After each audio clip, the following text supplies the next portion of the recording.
Hello viewers, welcome to our special program. Today we have an exclusive interview with Dr. Jonas Adaye, who is a well-known scholar and a commissioner for Ethiopian National Dialogue Commission. Stay tuned to our program. Thank you very much, Mr. Jonas. You're welcome. Today we discuss about national dialogue. There are a lot of issues are related within this program, especially the government of Ethiopia is undertaking a lot of activities to start a national dialogue.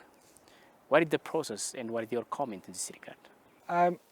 Just to clear the ground, it would be appropriate for your respected audience why national dialogue in the first place is important in Ethiopia today, maybe. Why is it important before I enter into even the very process itself? I think anyone interested in studying Ethiopia's political history, they can easily see that time and again there are cycles of conflicts. And to make it very tangible, in 1901, Ethiopia's economy and that of Japanese economy were at the same status. But now compare Ethiopia and Japan today. Where are they? Again, in 1951, 1952, Ethiopia's economy and that of Korea's economy were actually Ethiopia even exceeds economically.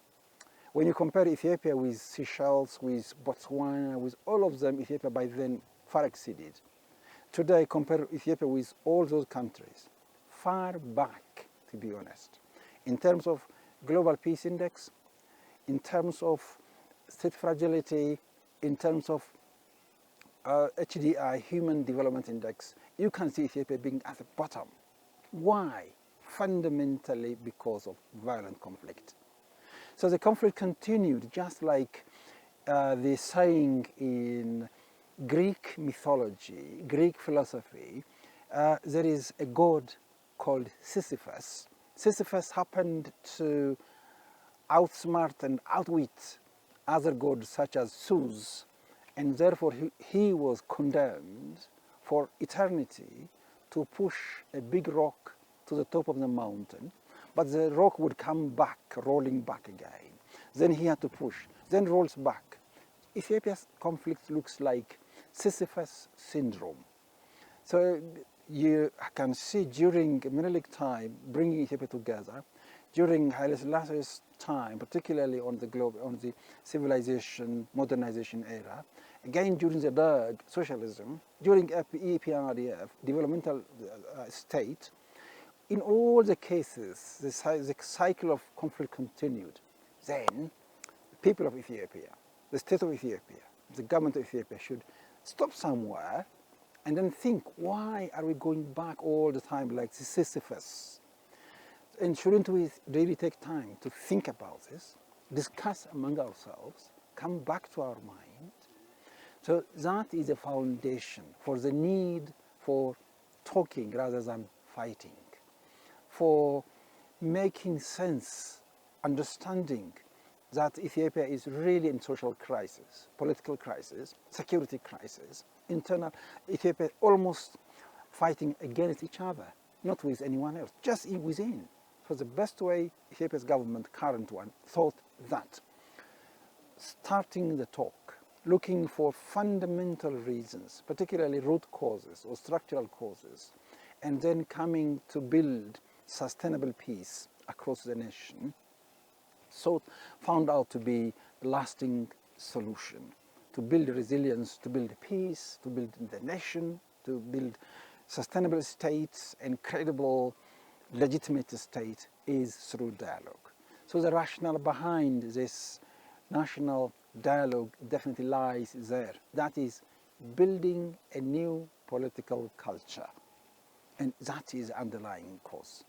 So if that is a cause, then how has it been established? I think that I cannot answer immediately because we've been nominated in my case, I've been a teacher for nearly your age.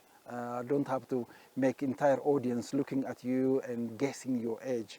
So about 27, 28 years I've been teaching and researching.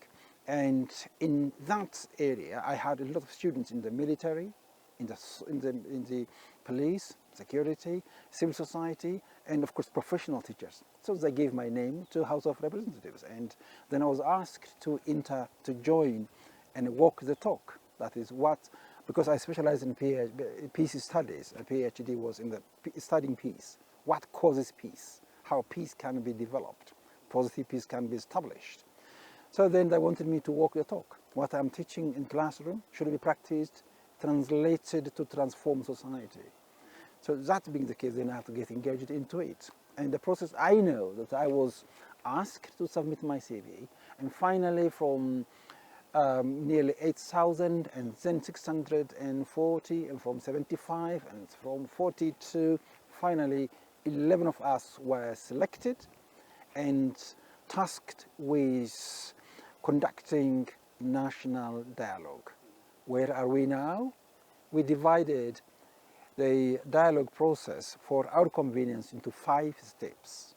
The first step is exploratory step or exploratory phase or chapter. In the exploratory, 11 of us come from 11 different places.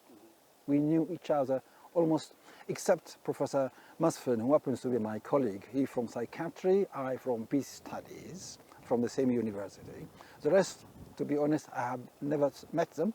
So we met, we came together, so nearly 1, 2, 3 weeks, almost spent on exploring who we are.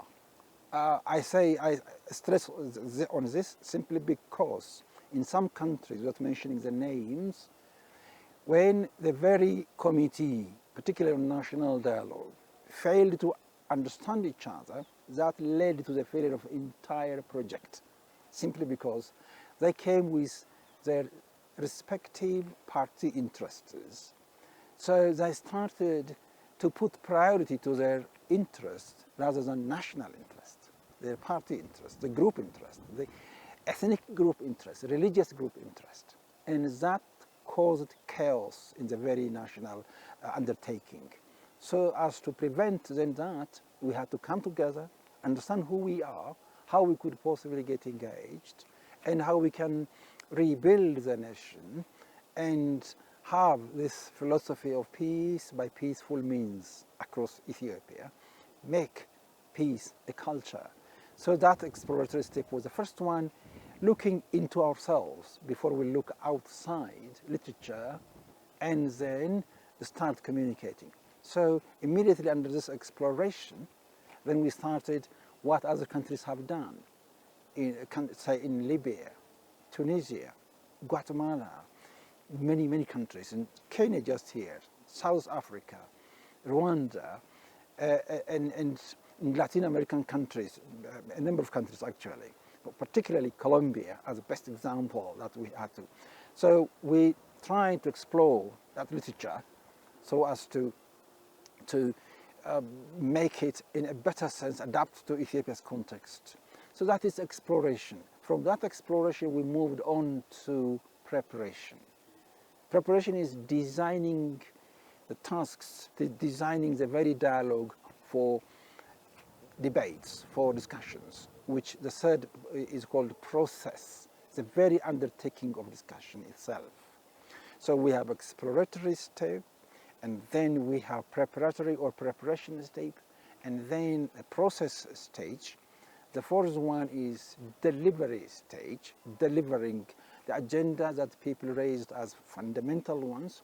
And then the fifth one is the implementation and following this monitoring and evaluation. How much what has been recommended by the people is being put into practice. So as just to put in a nutshell, what we are currently doing, we are at preparatory step, talking to different stakeholders. We definitely contacted the National Electoral Board, NEBE, and the entire leadership to learn an experience from theirs, how they tackled, how they talked to people, how they structured, whether they followed formal structure hierarchies or they went their own way, to learn from them. Then immediately we had to talk to political parties, different opposition as well as, of course, ruling. And we had 2 or 3 times meetings, sometimes bilaterally, sometimes multilaterally as well. And then civil societies, particularly a civil society, CDRA, it's called CDRA, which is consortium of about 3,700 civil societies in Ethiopia. So it is an umbrella organization. We talk and we just listened to them, what they think the national burning issues that we should consider, how they reach the grassroots level, how they engage the community in peace processes. So these are some of our activities that we did. Then we had to talk to the Ethiopian Media Agency, and then of course talk to EID, Ethiopia Inclusive Dialogue for Ethiopia, and other also notables. And the most important point that we did as our debut, that is our first appearance in public, was getting the blessings of the elders, religious leaders, peace mothers or peace ambassadors. That happened immediately in 1 month's time, or in 3 weeks' time. That's what we did. So far we are almost transitioning from exploration to preparation state. And now we have prepared our plans, our roadmap, and what is to be done over 3 years, how we're going to engage all citizens, how to walk the talk, the inclusivity, because we had proclamations that gave us mandate, and in the proclamation, objectives, functions, and our nature, who we are answerable to. So these all have been defined. So how to implement these, they have been done, and we are working on that very busily, almost 24/7. Various reports prevailed that the TPLF is undertaking a lot of preparations to launch Mawar Mugring in Ethiopia, and you are undertaking a lot of activities to bring peace and stability to the nation by undertaking a lot of processes to start national dialogue. What is your comment in this regard? Right. Yes, what you've said is right. I read it on the Ethiopian Reporter, and I saw that sort of preparation as underway for war. But for us, there is no way to peace. We say peace is a way. So peace by peaceful means. And we are ready to engage whoever in Ethiopia. No one should be left behind. We definitely are happy to engage TPLF as well, and OLA, Oromo Liberation Army as well, as they call themselves. And for us, as I said, our sacred objective, our fundamental objective is entrenching resilience, entrenching peace, sustainable peace, peace by peaceful means. So I'm not surprised, because of maybe unaddressed previous historical or identity, whatever types of questions, people go for fighting rather than talking. Simply because for ages, what happened was, rather than transforming, rather than changing the path to peace, we kept on making Ethiopia's history war history, violent history. So I think now time has come for us to break that cycle. And those even who are preparing for war, will pray for them to come back to their senses and get engaged in the dialogue. So as I've already mentioned, in a university while I've been teaching, still I'm advising, supervising my PhD students. For us, our instrument is pen. We say pen is mightier than sword. So ideas, and it is ideas that really has changed the world. You are using the latest technology here for the interview. These are all the outcome of ideas, not fighting, to be honest. Fighting is destructive. So this is what our philosophy is. Peace by peaceful means. Stopping fighting, starting talking, coming to around the table to discuss the issues, tabling it, and seeing the causes, addressing it, and going in a sanity way, rather than always thinking in terms of fighting a winner-take-all agenda, and coming back and believing in a win-win approach to live together. So this time, as I just think, as I just discussed with you, what comes to my mind is the Mahatma Gandhi's saying, if an eye for an eye is to work as a philosophy, the whole world will be blind. So rather than always believing in revenge, always in fighting, I think time has come for us to definitely stop and think, simply because the fighting resources are limited. It's quite possible that people will definitely say enough is enough. You can't keep on forever fighting. You have the limitation, the fighting. Why should the young die? Why should they lose their lives? The very people must also start asking questions why our children should die. Why should the economy keep on depleting? Why should the environment itself be devastated? The very animals, from around Ethiopia leaving to somewhere else because of the fighting. The climate being affected, the environment being affected. War leads to war. Violence leads to violence, but peace leads us to peace again.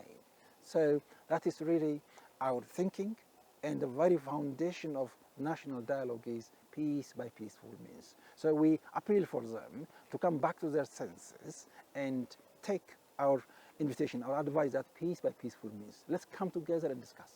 Let's talk about our political history that shows us there are so many ups and downs in the past history.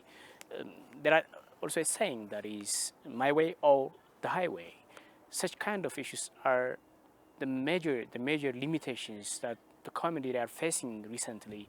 And in the national dialogue, how could you are going to entertain such kind of issues? And in our past history, there is no cooperation and working together, not promoting those peace issues and so on and so on. So what are the limitations, such kind of issues, and what are bridging gap this problem? If we see our educational system, if we see our church preaching, mosque preaching, family leadership, or even ordinary conversation, you can see most of the time almost not tolerating differences, not celebrating diversity. If you look at the education type that we have, it's almost our children are taught to focus on succeeding, defining success as zero-sum game, the other's failure, I getting this much, he getting nothing. Mind you, we really haven't built that peaceful, even though we have really an age-old tradition, cooperation. We have different names like Dabo or coming together to work labors, for instance. And there are a lot of, very rich, peaceful cultures. But these cultures were not institutionalized into education system. And they were not given root at all.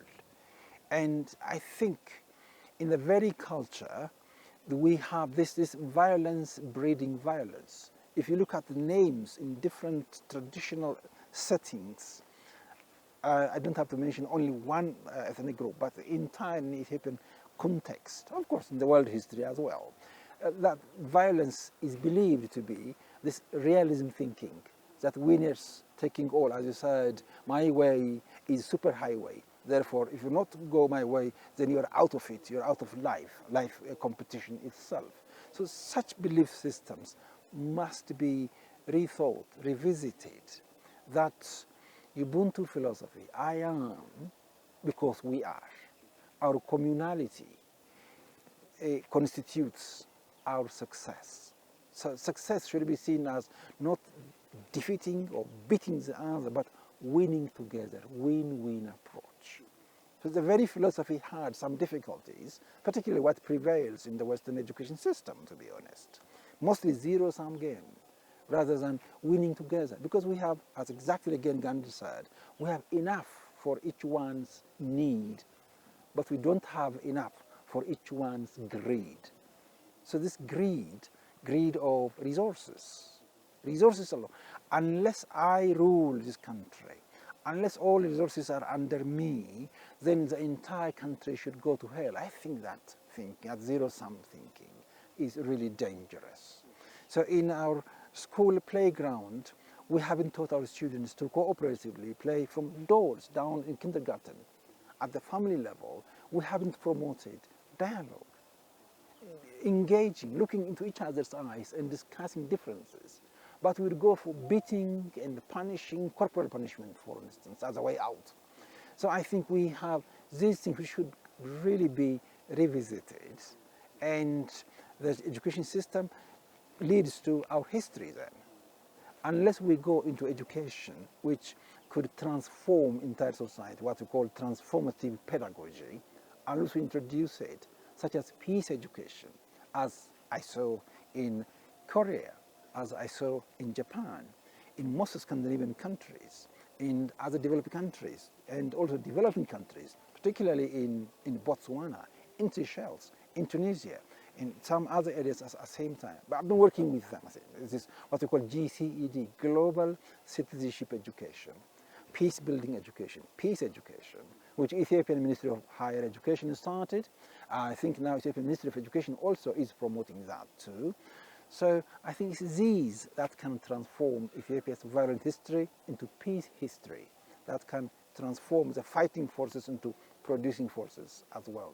So that is how I see it, starting from education. What is the role of national and international actors to realize effective national dialogue in Ethiopia? That is, I think, the foundation of all the questions, I would say. The national dialogue is and has to be or must be owned by the locals, the national government. It should be from Ethiopian people, by Ethiopian people, for Ethiopian people. It is Ethiopia's agenda. It's just like GERD, Great Renaissance Dam. It's just like that, like by Ethiopian engineers, by Ethiopian finance, by on Ethiopian soil, together. So it is sort of Ethiopia's identity. It should be owned by Ethiopians. It is Ethiopia's property. And if it happens to be masterminded and remote controlled by someone else from outside, then it is doomed to die like it died in Yemen. Simply because it was owned by not the Yemenis, but controlled by those who are funding it, as we say in English.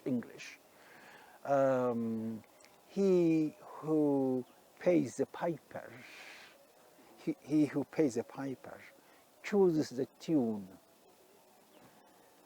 That is what type of song to be sung.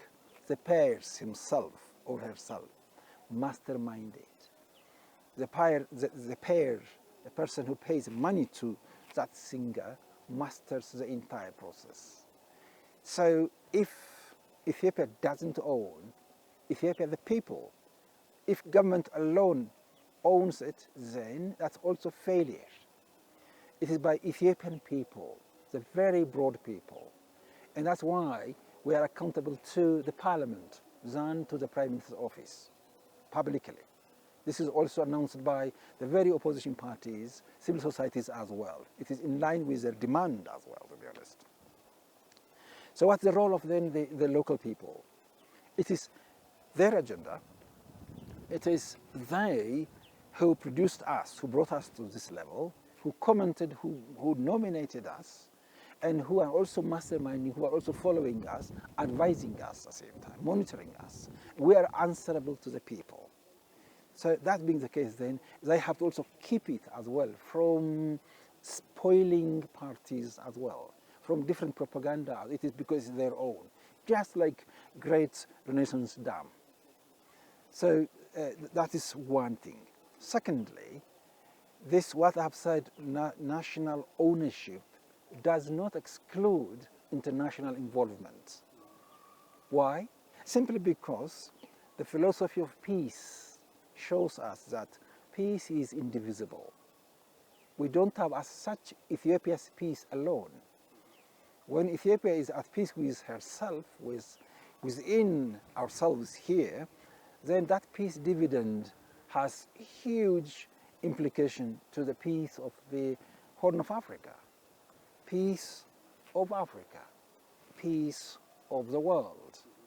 The best explanation comes from 9/11 attack in New York, in US. Poverty, lack of peace in Afghanistan causes terrorism in Europe or in Americas. Through small arms and light weapons, through terrorism, through refugees, others could be disturbed, others' peace could be definitely in turmoil. As we say in Africa, if you want to go fast, go alone. If you want to go far, go together. So we want to go together.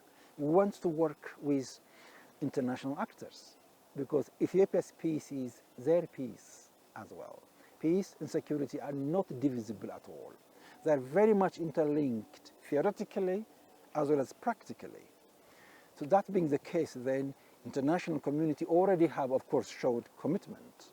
Some of them have been asking us earnestly how they're going to contribute in specific aspects of the dialogue process. Example, as we go for agenda setting down to the people, then they like to cover the transport, some of them.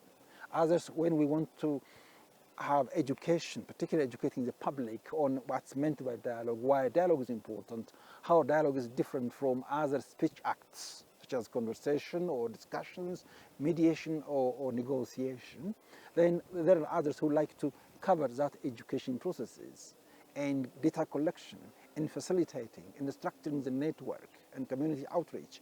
So we have that, and international community really showed very positive sign.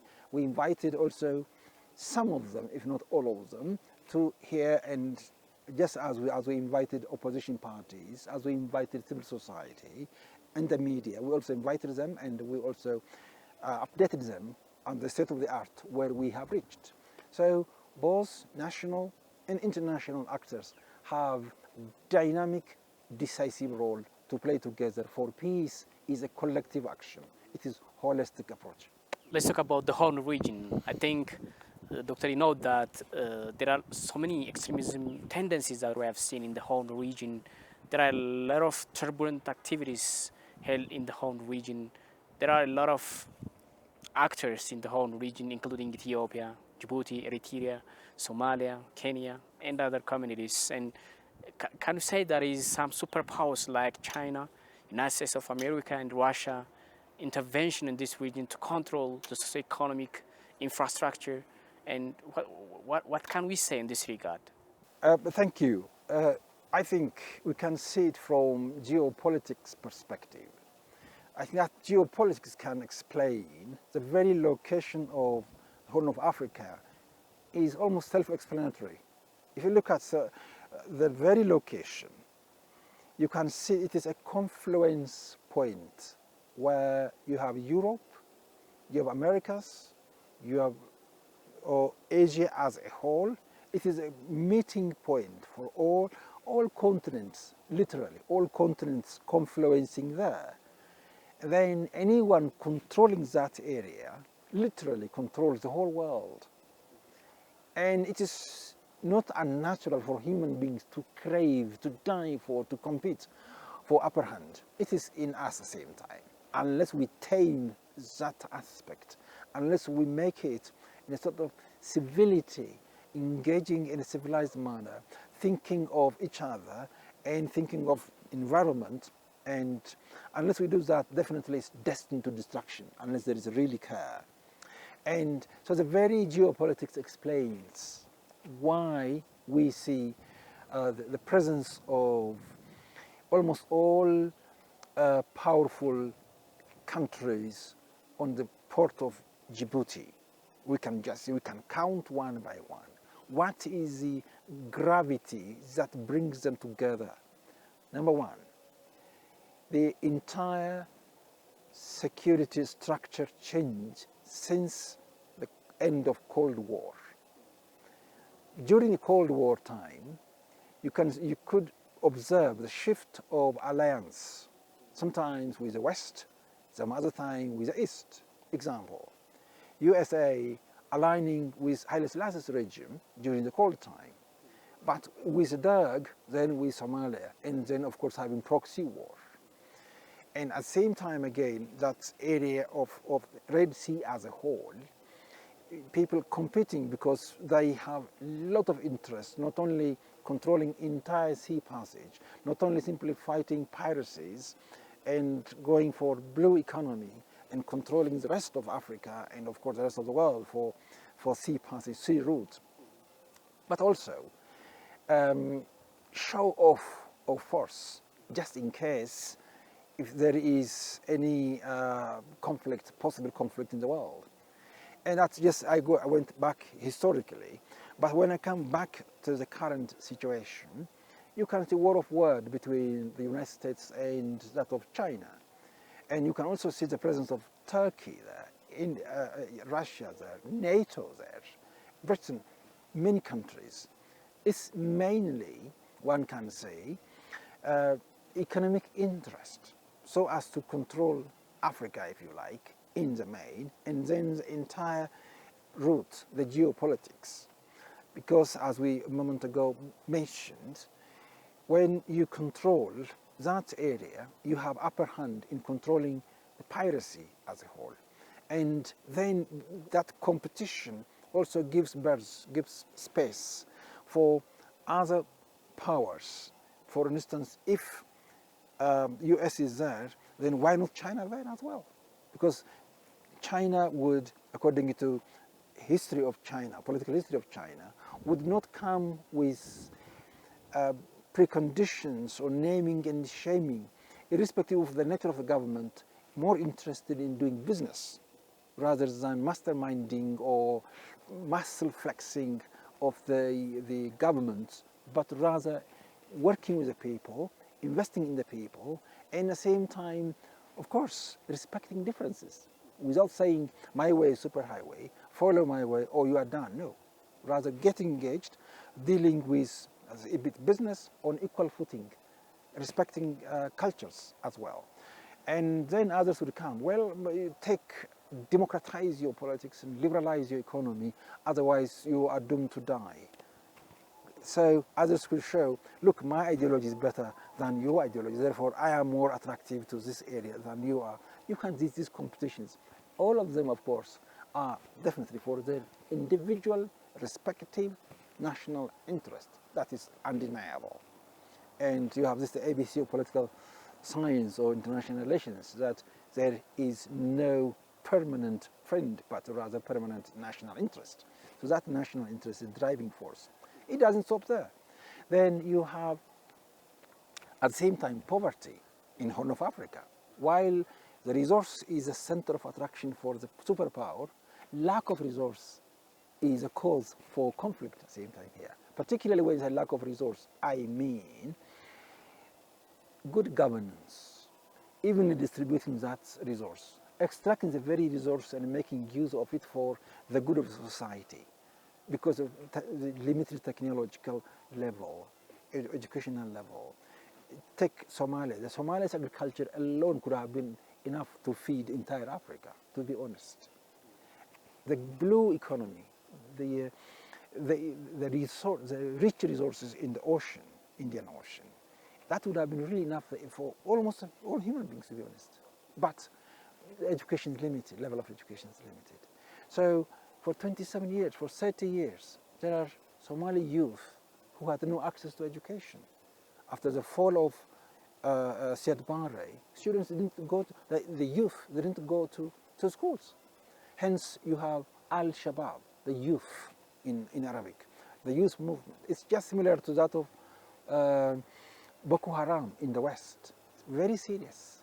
Boko Haram, of course, having lost jobs, having lost opportunities to express their ideals, in Al-Shabaab, totally losing hope. You know, once people lose hope, then they become, rather than being human beings, maybe a different creature.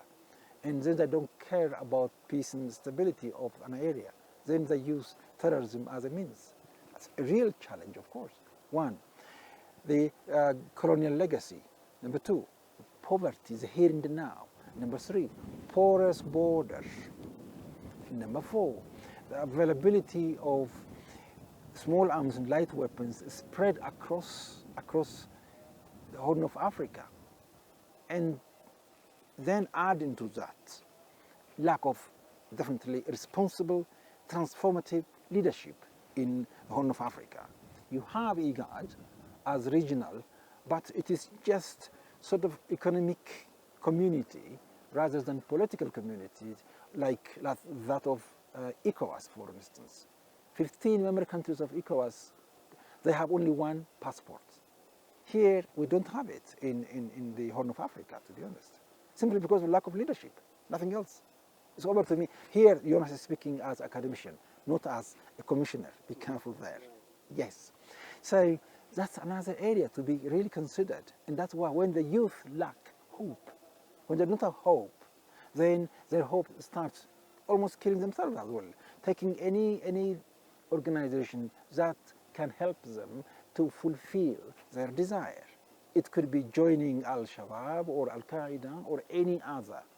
That's why you must employ them, give them opportunity for education, and let them realize their dreams and release their potential so that they too can improve the future of Horn of Africa.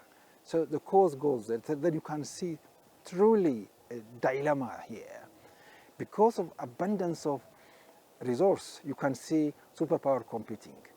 Because of failure to use this abundant resource, then you can see unemployment leading to terrorism, extremism, violent extremism particularly. Added into, of course, here to call a spade, the very global security structure, which is meant only for one side, ignoring Africa's interest. For instance, when most of the time those either Middle East or from Europe or China coming to Djibouti, Ethiopia's interest was not addressed. It's just 60 kilometers away from there, but Ethiopia has that's international right. But you don't see Ethiopia occupying the forts except just paying for its ships, nothing else. That is serious consideration to be made by, of course, political agenda setters and, of course, for technologists, developers, as well as academicians as well. Yes, so that is, I think, a very important issue for us to discuss and deliberate on that. So in short, you can see the Horn of Africa then being both a place of what is called crucible, where fighting keeps on taking place. That's exactly what I wanted to say on this. Let's back to the national dialogue. Yes. What kind of good lessons that we have from Tunisia, South Africa, Rwanda, and other African countries, especially in Tunisia, national dialogue, some political parties, opposition political parties, ignoring or excluding themselves from this national dialogue, but they are successfully undertaking national dialogue. Can we have an opportunity to take good lessons in this regard? My answer is yes, absolutely. You don't have to really expect 100% perfection. It's an ideal one. You can't just have it. It's good to have it, but it is not possible. From Tunisia, the main lesson is it is owned by Tunisians. That's number one. It is not manipulated by external body or the ruling party. It is by 4 civil societies in the main. That is the foundation of it. Because it's owned by the very society, the very people, Tunisians, not others. That makes it unique. Big lesson we learn for Ethiopia. Ethiopia's dialogue must be owned by Ethiopians. That's a big lesson. Tunisia did not exclude outsiders. Ethiopia doesn't exclude outsiders. That's another lesson. Working together, because we want to go far, not simply fast. But we like to go far and fast. So we like to have then both local and international. It's a lesson learned from Tunisia. South Africa, indeed, inclusivity. Black and white and colored, all included, and also focused particularly on a specific agenda, not all. So we also focus holistically, but mainly political political agenda, political culture, Ethiopia's political culture, discussing, debating, rather than fighting, rather than show up of energy or power, but rather mental attitude. That's a very big lesson that we also learn from South Africa. Forgiveness, coming together and working together, now transforming, of course, the society. That is focused one. And even our neighboring country here, Kenya, particularly after the 2007-2008 election crisis, what happened is mostly by Africans. It was African-owned, African-led solution. Right, so these are for us lessons to be learned. Working with international, being owned by the local. I really appreciate your commitment, passion, and also energy. Thank you very much. Thank you very much indeed. Wish you all the best.